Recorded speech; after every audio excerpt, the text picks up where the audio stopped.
Very good morning to all of you. कैसे हैं बच्चे? आई होप आप लोग बहुत अच्छे होंगे और आप लोगों का पढ़ाई बढ़िया चल रहा होगा। तो जैसे कि बेलमेंट का पार्ट 1 हम लोगों ने ऑलरेडी कर चुके हैं, तो चलिए हम लोग पार्ट 2 करेंगे। लेकिन सभी बच्चे से रिक्वेस्ट है कि जिन बच्चों ने अभी तक नहीं देखा है पार्ट 1, पार्ट 2 नहीं देखेंगे, क्योंकि पार्ट 2 समझने से पहले आपको पार्ट 1 के बारे में समझ आना चाहिए। और ये चैप्टर बेलमेंट एंड प्लेस का ही चल रहा है बेटा। तो चलिए हम लोग स्टार्ट करेंगे। सबसे पहले एक बार हम लोग डिस्कस कर लेते हैं, ओवरव्यू ले लेते हैं, उसके बाद हम चर्चा करेंगे। सबसे पहले ओवरव्यू लेते हैं बेटा कि हम लोगों ने क्या करा। तो यहाँ पर bailment and meanings and features के बारे में हम बात करेंगे। यहाँ पर rights of belly and baler के बारे में हम चर्चा करेंगे। टर्मिनेशन ऑफ बेलमेंट को कैसे टर्मिनेट करी जाती है उसके बारे में। फाइंडर्स ऑफ लॉस्ट गुड्स, किसी को अगर गुड्स मिलता है तो उसका क्या अधिकार होता है, क्या यहाँ पर फाइंडर ऑफ लॉस्ट गुड्स के केस में क्या होगा, प्लेस क्या होता है, राइट्स क्या होता है, बेलमेंट वर्सेस प्लेस में क्या डिफरेंस है। आइए बेटा यहाँ पर हम लोग डिस्कस करेंगे। तो सबसे पहले अगर हम बात करें Indian contract act 1872 unit number 8 bailment and place. Welcome to this deep dive into the bailment and place under the Indian Contract Act 1872, especially tolerated for BCom semester first students will explore the key definitions, rights and example drawing on ICI module clarity। तो बेटा ICI की अगर हम बात करें, institute of chartered accountant of India का जो module होता है, इट इज द बेस। वहां से अच्छे तरीके से का कॉन्सेप्ट होता है और बहुत अच्छे लगता है मुझे, वहां से पढ़ाने में अच्छा लगेगा और आपको भी बच्चा समझने में इजी होगा। तो हमें सबसे पहले उसके माध्यम से ही करना है। समझ गए पॉइंट्स को? आइए बेटा चलिए, तो हम लोग बात करते हैं rights of bailor and bailee against wrongdoer. तो चलिए हम लोगों ने ऑलरेडी कर ही चुके हैं। तो बेलर का क्या होता है बेटा, मैंने ऑलरेडी बताया, the person who deliver the goods. जो गुड्स की, मैंने इस केस में लिया था, अपने आपको एग्जांपल लिया था कि मैं गुड्स की डिलीवरी कर रहा हूं तो मैं बेलर हूं। आप अगर गुड्स को रिसीव कर रहे हो तो आप बेली हो। यहां पर रॉन्ग डूअर यानी थर्ड पार्टी कॉजिंग हार्म, यानी थर्ड पार्टी की वजह से अगर कोई हार्म होती है तो ये रॉन्ग डूअर का ये केस बनता है बेटा। तो इस तरह से हमने चर्चा करा। समझ में आ गया पॉइंट्स? पर फर्स्ट अगर आपने देखा होगा तो आपको चीजें समझ में आ गई होगी। Termination of bailment when it is and. बेटा जी बेलमेंट का टर्मिनेशन कब होती है उसके बारे में चर्चा करेंगे। तो टर्मिनेशन कब होती है बेलमेंट का और कब ये एंड्स होते हैं उसके बारे में चर्चा करेंगे। तो सबसे पहले हम बात करते हैं एक्सपायरी। यहां पर अग्रीड टाइम पीरियड्स, एक्सपायरी कब होता है, जब टाइम ड्यूरेशन खत्म हो जाती है। तो टाइम यहां पर खत्म हो जाते हैं, तो एग्रीड टाइम पीरियड एंड्स। यहां पर टाइम खत्म, टर्मिनेशन ऑटोमेटिकली हो जाती है। सेकंड नंबर में fulfilment of the purpose of the bailment.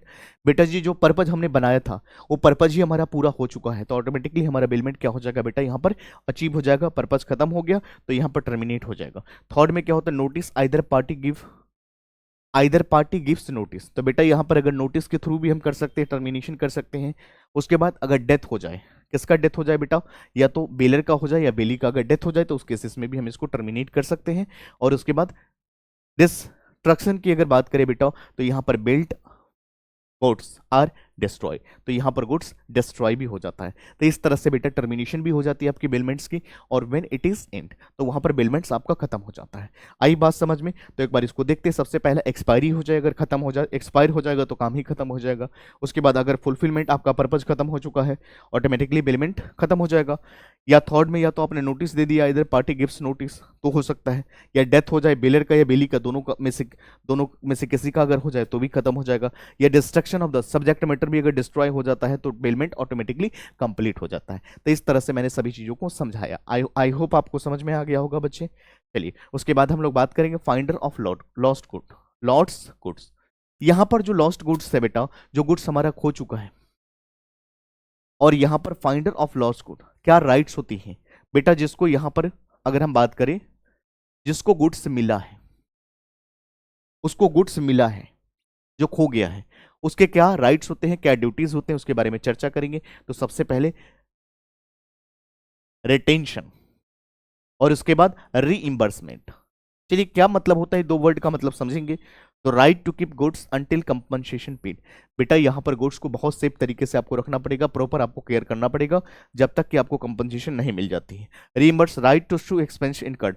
अगर गुड्स को रखने के दौरान आपको कुछ एक्सपेंस हुई है तो आप बेलर से लोगे, ये आपके पास अधिकार है। समझ गए? पॉइंट्स क्लियर है? चलिए आगे हम बात करेंगे बेटा राइट ऑफ लियन। क्या मतलब होता है बेटा, लियन का मतलब होता है गुड्स को कब्जा में रखना।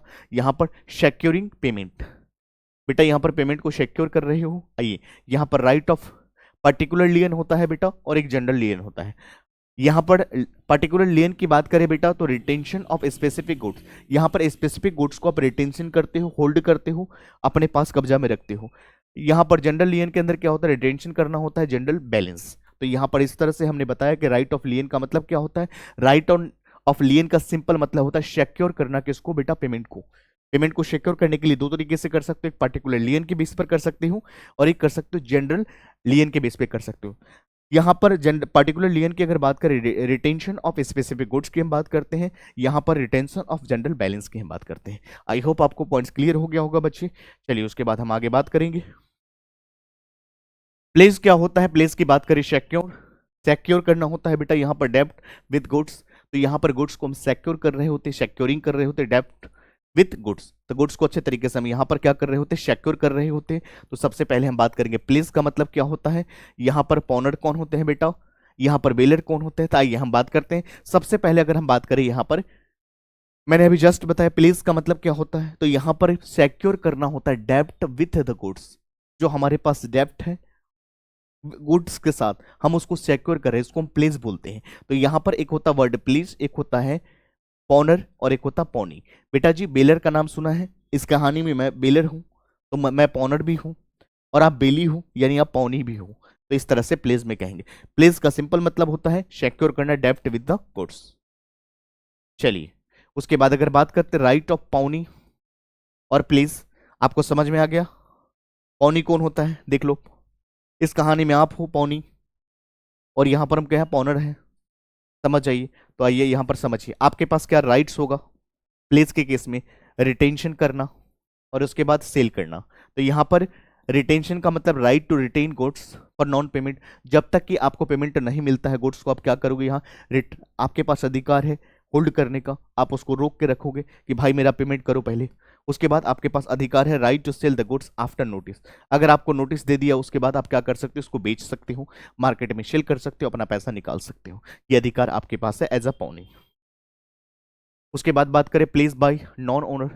यहां पर प्लेस बाय नॉन ओनर के अंदर क्या होता है बेटा, valid under certain certain conditions.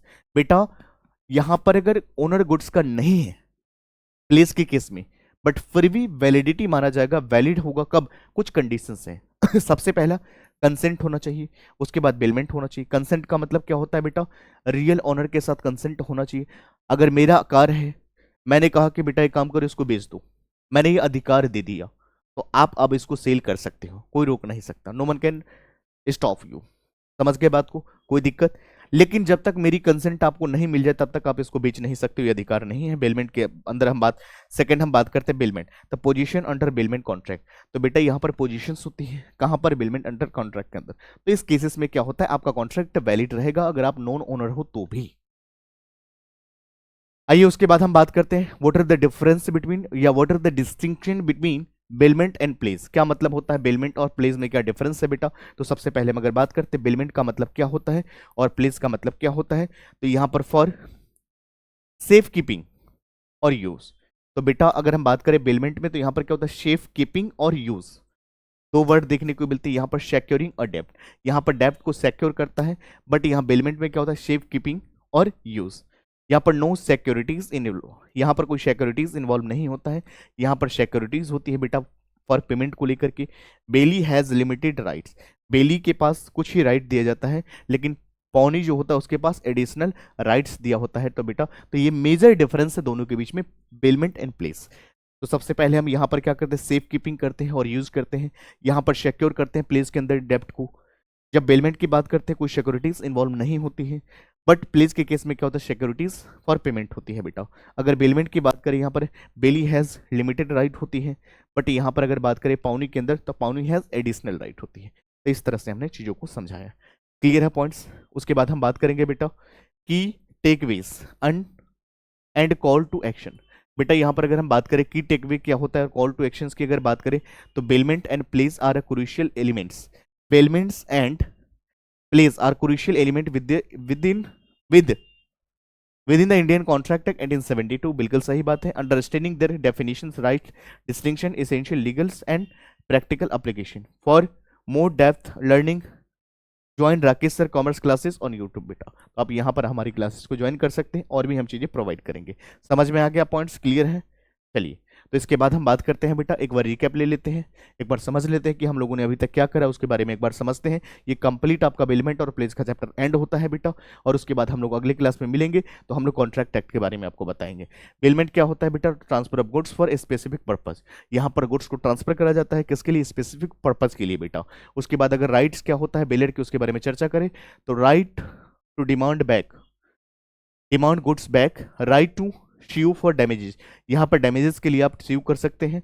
बेली का क्या राइट्स होता है? Right to retain the goods until paid, जब तक आपको पेमेंट नहीं मिल जाती आप गुड्स को होल्ड करके रख सकते हो। उसके बाद बात करें टर्मिनेशन ऑफ बेलमेंट की, बात करें बाय एक्सपायरी या फुलफिलमेंट, या नोटिस देते हो, या डेथ हो जाती है, या डिस्ट्रक्शन ऑफ सब्जेक्ट मैटर, इस केसेस में आपके पास ये अधिकार होती है। उसके बाद फाइंडर ऑफ लॉस्ट गुड्स की बात करें तो finder to retain until compensation, यहाँ पर गुड्स को कंपनसेशन में, जब तक यहाँ पर फाइंडर ऑफ लॉस्ट गुड्स की अगर बात करें बेटा तो right to retain the until compensation, जब तक कंपनसेशन नहीं मिलते हैं आपके पास ये अधिकार होता है।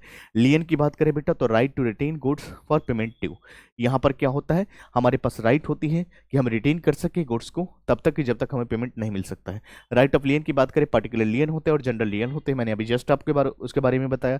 फिर हमने बात करा प्लेस का मतलब क्या होता है? Bailment of goods are securities for डेप्ट, जहां पर गुड्स की सिक्योरिटीज दी जाती है, सिक्योरिटीज फॉर डेप्ट की, हम उसको प्लेस कहते हैं। मैंने राइट ऑफ पाउनी क्या होता है मैंने बताया था कि बेली एक पाउनी ही भी होते हैं। The right to retain the goods sell upon default. Place by non owner की बात करें तो यहाँ पर कंसेंट लेना जरूरी होता है, वैलिड तभी होगा जब यहाँ पर कंसेंट लोगे। डिस्टिंक्शन बिटवीन बेलमेंट क्या होता है? यहाँ पर बेलमेंट में क्या कर सेफ कीपिंग की जाती है, जबकि प्लेस में क्या होता है? सिक्योरिटीज की जाती है डेप्ट का। तो इस तरह से सभी चीजों को मैंने कस्टमाइज तरीके से आपको बताने का प्रयास करा। बाकी हम लोग अगली क्लास में मिलेंगे तो कोई नया चैप्टर के साथ मिलेंगे। यहाँ पर मैं क्लास को वाइंड अप करता हूँ बेटा। आपको अगर पीपीटी चाहिए तो हमारे टेलीग्राम को ज्वाइन कर सकते हो और अच्छी तरीके से पढ़ाई करो। समझ गए बेटा? हमारा यही ऑब्जेक्टिव है। बाकी आने वाले जो भी चैप्टर्स है सभी चैप्टर को मैं इस तरह से करा दूंगा। आपका काम है पढ़ाई करना और इसको मल्टीपल टाइम्स देखो। नहीं समझ में आ रहा है 2 बार देखो, नहीं समझ में आ रहा है 3 बार देखो, लेकिन देखो कॉन्सेप्ट को बिल्ड करो। लॉ के अंदर दिक्कत आती है इसलिए क्योंकि लिख करके प्रैक्टिस नहीं करते हैं। हैंड रिटन खुद का नोट्स बनाओ, प्रिपेयर करो, अपने हाथ से लिखो और इस चीज़ को पढ़ो। लॉ में अच्छा स्कोर करने का सबसे मूल मंत्र है बेटा कि चीज़ों को लिख करके प्रैक्टिस करेंगे तो आपके एग्जामिनेशन में स्पीड बन पाएगा। तो इस काम को करते रहिए। बाकी हम लोग मिलते हैं अगली क्लास में। Thank you so much, take care, bye bye, love you all.